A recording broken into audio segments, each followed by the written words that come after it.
Hello dears, ഇന്ന് നമുക്കൊരു അടിപൊളി ബോർഡർ ഡിസൈൻ നോക്കാം. അതിനായിട്ട് കട്ട് ബീഡ്സും ഒരു പേൾ ടൈപ്പിലുള്ള ബീഡ്സാണ് എടുത്തിരിക്കുന്നത്.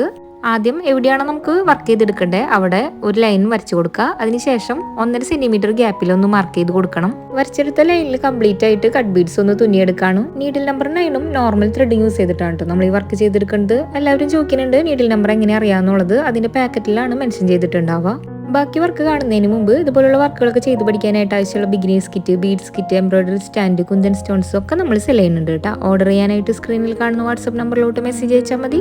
ഇനി 1.5 സെന്റിമീറ്റർ ഗ്യാപ്പിൽ നമ്മൾ മാർക്ക് ചെയ്ത് കൊടുത്തേക്കണേൽ 2 കട്ട് ബീഡ് ഒരു പേൾ എന്നുള്ള രീതിയിൽ തുന്നിയെടുക്കണം. 2 സൈഡിലോട്ട് സെന്ററിലോട്ട് വരണം. അങ്ങനെയാണ് തുന്നേണ്ടത് വീഡിയോയിൽ കാണുന്ന പോലെ. ഈ ഒരു ഡിസൈൻ നമുക്ക് ബോർഡറിലും നെക്ക് ലൈനിലൊക്കെ ചെയ്തെടുക്കാവുന്നതാണ്. മുകളിലോട്ടുള്ളത് കംപ്ലീറ്റ് ആയിട്ട് ചെയ്തെടുത്തതിന് ശേഷം താഴോട്ടും നമ്മൾ ഇതുപോലെ തന്നെ ചെയ്തെടുക്കുന്നുണ്ട്. കംപ്ലീറ്റ് ആയതിനു ശേഷം ലുക്ക് കണ്ടിട്ട് നിങ്ങളുടെ അഭിപ്രായങ്ങളൊക്കെ കമന്റുകളായിട്ട് അറിയിക്കണേ. ഇതുപോലുള്ള വർക്കുകളൊക്കെ ഇഷ്ടപ്പെട്ട കൂട്ടുകാരാണെങ്കിൽ സപ്പോർട്ട് ചെയ്ത് കൂടെ കൂടണേ. അപ്പോൾ അടുത്തൊരു വീഡിയോയിൽ കാണാം.